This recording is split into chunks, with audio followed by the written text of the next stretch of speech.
คันระเบิดมันลงใส่หัวมันสิเป็นแบบไหนสิได้ฮู้จักไหนก็แบบเดียวเขาไปปลุกปั่นในพวกลีบานอนประเทศเลบานอนหังมีเป็นดีตั้งแต่ก่อนเจริญก้าวหน้าแต่ตอนนี้กลายเป็นว่าเอาศาสนาเชียมาครอบงำคนลีบานอนอยู่ในภาคใต้เขาห้องว่าลีบังสวิตหมายกว่าอิสราเอลทางเหนืออิสราเอลดังนั้นคนพวกนี้กลายเป็นปรปักษ์ล่างสมองล่างความคิด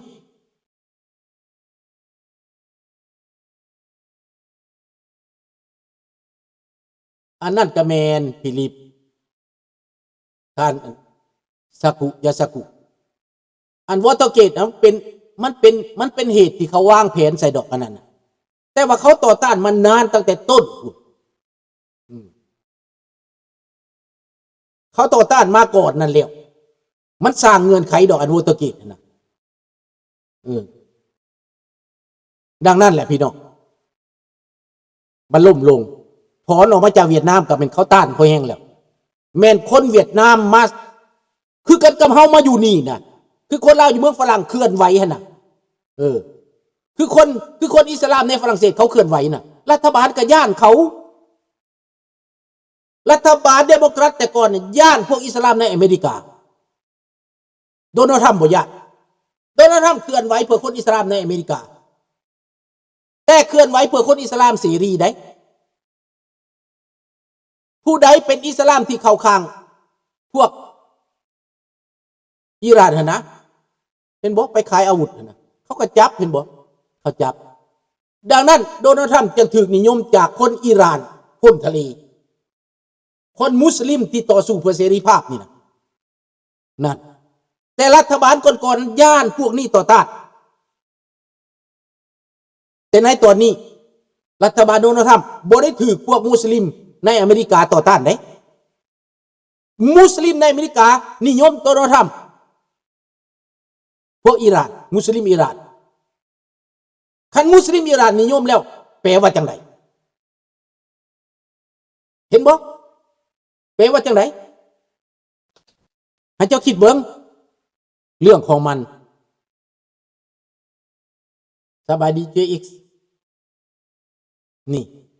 ถ้าเจ้าคิดบ่ได้เดี๋ยวเจ้าเบิ่งแต่ในหัวเข่าเบิ่งแต่ในหน้าแกงเบิ่งแต่สิ่งที่มันเห็นปรากฏน่ะแต่เจ้าบ่มองเบิ่งข้างหลังมันมีหยังล่ะจะมองเบิ่งข้างหลังเป็นหยังโดนัลด์ทรัมป์จังเฮ็ดทึกอันนี้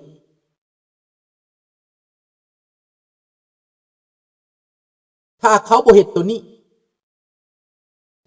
บ่แม่นเขามักซึกเด้ถ้าเขาบ่เฮ็ดตัวนี้นะมันจะเกิดเรื่องอยู่ในอเมริกาอีกเป็นหยังอิสลามจะเอาโยนมาตำตึกลืมแล้วบ่วันที่11เซปเทมเบอร์นะเป็นหยังอิสลามจะเอาโยนมาตำตึกได้เพราะว่าเขาเกลียดชังอเมริกาถ้าจอร์จดับเบิลยูบุชขึ้นมาบ่ทันได้หับอำนาจบิลคลินตันบอกในสมัยก่อนรับตาบ่เห็นพวกอิสลามมาเคลื่อนไหวมาฝึกปิโลตอยู่ในอเมริกาบ่เห็นคลินตันบ่เห็นได้เมาเตลิวินสกี้เมาแต่ผู้สาวน้อยอยู่ในโอวานในโต๊ะโอวาน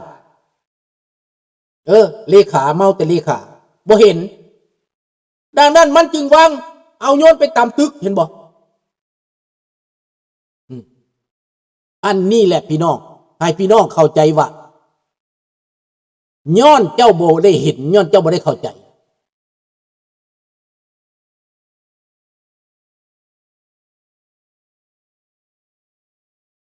นั่นละเรื่องของมันเป็นแบบนี้พวกท่านเจ้าเบิ่งแนวแทรกซ่อนลึกๆคุณน่ะดังนั้นอเมริกาจึงตัดสินใจเหตุครั้งนี้ถ้าสำเร็จพวกเอสบอลอยู่ในลีบังก็จะถูกปราบถูกปลดอาวุธแล้วอาวุธที่จะเข้ามาน่ะรัฐบาลอิหร่านมีความรับผิดชอบเพราะจะเป็นรัฐบาลดิเจ้าต้องป้องกันบ่ให้อาวุธหลั่งไหลเข้ามาในลีบังเจ้า สหประชาชาติต้องไปปลดอาวุธพวกนี้เห็นบอกกำลังน้อยๆหนึ่ง3-4 หมื่นคนจะปลดอาวุธเขาได้ถามว่าเขาสิสู้เจ้าจนว่าบ่มีบ่แผ่นดินน้อยๆนะอันลิบังซิดนะแต่เจ้าเป็นยังให้เขามีอาวุธเจ้าเป็นยังให้เขาเอาลูกศรมายิงใส่ประเทศอื่นได้นี่ดังนั้นศึกสงครามครั้งนี้เป็นสงครามตัดสินชี้ขาดในตะวันออกกลางถ้าโดนทำอ่อนก็โดนทำเซตปากกองร่องให้เขาถ้าโดนทำตัดสินใจเด็ดขาดหมายความผ่าตัดโลดเฮ็ดโลดบ่ต้องย่านในตอนนี้เดิมพันสูงข้าพเจ้าว่าโดนทำเราก็บ่อยากเห็นสงครามเราบ่มักสงครามก็คือผู้อื่นเขาฟาดแล้วเอาให้ตาบุตรนี่เราฟาดแล้วแต่โดนทำนี่เราให้โอกาสหลายได้เราเปิดทางให้หลายได้พี่น้องนะเบิ่งเอาถ้าเบิ่งต่อไปดังนั้นสำหรับถ้าจีนก็คิดว่าโดนัลด์ทรัมป์เมาตำสงครามอยู่ในตะวันออกกลางและถ้าจีนที่สวยโอกาสตีญี่ปุ่นตีไต้หวันตีฟิลิปปินส์เพิ่นเจอของแข็งพี่น้องญี่ปุ่นบ่ถอยบ่ยอมบ่หลีกประเสริญกับประเสริญเฮ็ดหยังก็เฮ็ดเดี๋ยวนี้กำลังฝึกซ้อมกันนักอยู่ในฟิลิปปินส์เดี๋ยวนี้นะถ้าจีนก็อยากไปย่องแย่งใส่เขาจะเบิ่งดูความพยศของมันแทนที่มันที่เปิดบรรยากาศการค้าการขายทำมาหากินปกติบ่คอยเสียดสงครามคอยจะเหตุสงครามจีนไม่ใช่เหตุสงครามถ้าไม่ใช่เหตุสงครามน่ะถามว่าอเมริกามีทางเลือกบ่ข้าพเจ้าว่าทางเลือกนี่มันน้อยเด้ถ้าจีนนี่ยังข่มขู่ไต้หวันข่มขู่ฟิลิปปินส์ข่มขู่เกาหลีข่มขู่ญี่ปุ่นอยู่ข่มขู่อินโดนีเซียอยู่แน่นอนว่าอเมริกาบ่ปะเด้ครั้งนี้นี่ข้าพเจ้าเห็นว่ามาแห้งเด้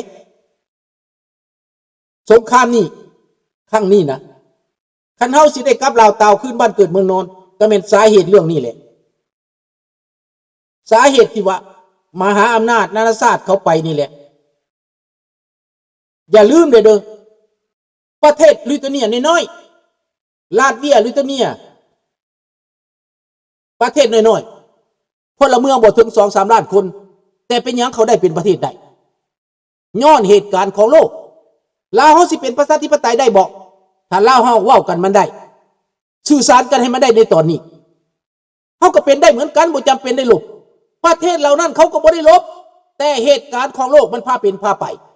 สภาพการของโลกมันพาเป็นพาไปดังนั้นข้าพเจ้าจึงเรียกร้องให้ลาวนี่รวมตัวกันไว้ถามว่าเฮาเฮ็ดสงครามได้บ่ได้คนลาวบ่ฮอด100,000 คนนะยังตีแก้วได้เป็น10 ปีเด้อพี่น้องเด้อหลังจากปลดปล่อย1975 76 77 78 79 80นี่นะฟาดแก้วตายมานองเนือดพอแห้งเลยเด้อเพียงแต่ประเทศที่2บ่มีบ่อนให้อยู่ซื่อๆคนลาวเฮานี่บ่ได้ขี้ร้ายเด้อเรื่องความกล้าหาญนี่เด้อพี่น้องเด้อข้าพเจ้ารับประกันได้นี่นะยั่งยืนได้เพราะนับตั้งแต่1976 77 78 79 80ข้าพเจ้ายังอยู่ในแผ่นดินลาวอยู่ข้าพเจ้าเห็นตัวจริงลาวแดงเซ็ตมากองดองแบบใดข้าพเจ้าก็เห็นแม่นข้าพเจ้าเป็นคนเมียนซบเขาได้ให้เข้าใจเอาเด้อสุบ่ต้องแสดงดอกเดี๋ยวนี้ส่งทหารไปเฮียนโซเวียตไปหลบซอยยูเครนไปหลบซอยโซเวียตรัสเซียทหารลาวไปหลายพันคนพี่น้องบ่ต่ำกว่า 2,000 คนหรือ 2,500 คนไปตายแบบเกาหลีเหนือตายแล้วบ่ได้กลับขึ้นมาพี่น้องบ่ฮู้จักหายสาบสูญไปเลย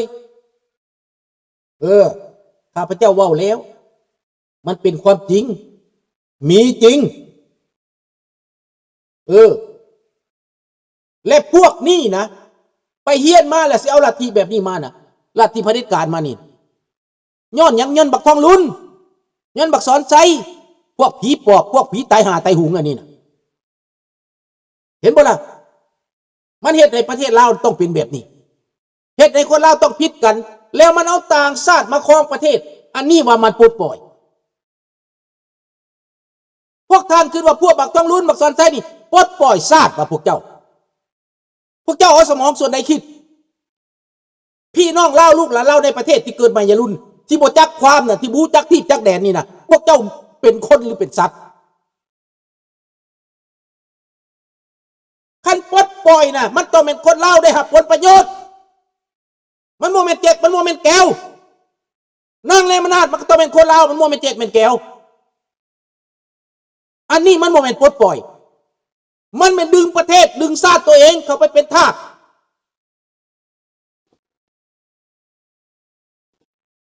และพวกเจ้าเป็นคนลาวพวกเจ้ามีสมองขึ้นอยู่บ่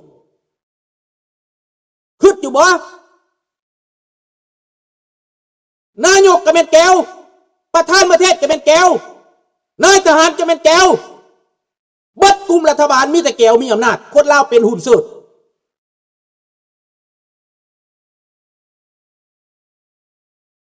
นอกจากนั้นแล้วยังบังคับให้คนลาวแตกแยกกันทั้งนอกทั้งในมันยังส่งลูกสุพรรณวงศ์ยังส่งทูตมาเคลื่อนไหวอยู่ในอเมริกาเคลื่อนไหวในแคนาดาและฝรั่งเศสให้มันมาแคนาดานี่นะให้มันมาเคลื่อนไหวโลดส่งทูตมึงมาโลดเด้อมาเคลื่อนไหวเด้อเดี๋ยวเกิดเบอร์10ฟาดหน้ามันโลดมันจังสิได้คนลาวไปอยู่ใสแนวอื่นคือเก่งแท้อันที่ขาดที่แกงกันหันเก่งหลายบัดแนวเขามาแทรกแซงตัวเองแนวเขามาทลายตัวเองจนบ่มีบ้านมีเมืองบ่มีหัวใจ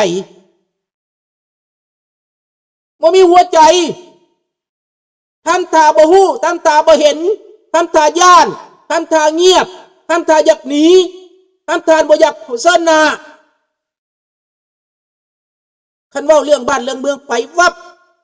แวะโลดเชือกโลดลี่โลดโอ้ยถ้าบ่อยู่100 ปีบ่เด้มีชีวิต100 ปีบ่พวกย่านข้าพเจ้าเห็นตายเบิดแล้วบ่เห็นว่าสิยังตายคือกันพี่น้องบ่มีผู้ใดบ่ตายแต่ว่าตายต้องมีเกียรติเด้ตายแบบหมาเฮาบ่อยากตายเด้ตายแบบเป็นทาสเขาเฮาบ่อยากเป็นเด้ข้าพเจ้าบ่ยอมเป็นทาสไอ้คนนี้เกิดมาเป็นคนบ่ยอมเป็นทาสมันบรรพบุรุษเฮาต่อสู้พื้นแผ่นดินมานี่มาน่ะเฮาบ่เป็นตาขาวได้เป็นบ่นี่ซิมตันเฮาบ่อยากให้เขาตาหน้าว่าพวกตาขาวเด้เกิดเป็นคนต้องมีเกียรติศักดิ์ศรีชาติตัวเองต้องปกป้องรักษาแผ่นดินที่ตัวเองเกิดแผ่นดินตัวเองอยู่เกิดมาอยู่ในแผ่นดินลาวต้องรู้จักบุญคุณแผ่นดินต้องตอบบุญแทนคุณแผ่นดินคือการออกมาปากมาเว้ามาต่อสู้บ่เฮ็ดมาสนับสนุนมาช่วยผู้ที่เพิ่นเฮ็ดดังปัจจุบันนี้เจ้าฟ้าทรายสุริวงศ์สว่างออกมาแล้วน้องทรายก็ออกมาแล้วแล้วเขาถ่ายยังแหละตั้งแต่ก่อนเฮ็ดยังเข้าใจน้องธนพรเฮาบ่ได้โทษแต่เฮาต้องบอกเขาต้องเว้าให้เขาเข้าใจเว้าคอยบ่เข้าใจดอกเว้าความจริงเว้าแฮงมันได้ยินให้หูแตกมันทะลุไปพุ่นเว้าจนเจี้ยวหูมันทะลุพุ่นมันจังสิเข้าใจมันฮึกนี่แหละพี่น้องบางคนน่ะบ่ทันถึกบาดเพิ่นถึกแล้วโอ้ยเป็นจังได๋ล่ะบาดมันถึกแล้วน่ะเขาเหยียบเขาก็เห็นเขาตบเขาตีเขาฆ่าเขาแกงลาวเฮาบ่ปกป้องกันจังนี้คนน่ะน้องธนพรคนบ่ฮู้ต้องเรียนนำผู้ฮู้คนบ่เข้าใจต้องฟังผู้เข้าใจผู้ที่ผ่านฟ้าผ่านหมอกผู้ที่ผ่านฟ้าผ่านดินมาผู้ที่เกิดก่อนเห็นก่อนความจริงมันต้องฟังจังสั้นบ่แม่นเกิดขึ้นมาแล้วหน้าด้านหน้าซูซี่บ่ฟังไผว่าแต่ตัวเองเป็นใหญ่เชื่อฟังแต่ความหลอกลวงมันกลายเป็นคนฉลาดหรือคนโง่ขึ้นเอาตัวเขาตัวก็ให้เขาตัวเขาหลอกก็ให้เขาหลอกเขาเกิดเป็นคนน่ะเขามีสมองน่ะเขาไปค้นคว้าหาความจริงตัวแม่นบ่ล่ะ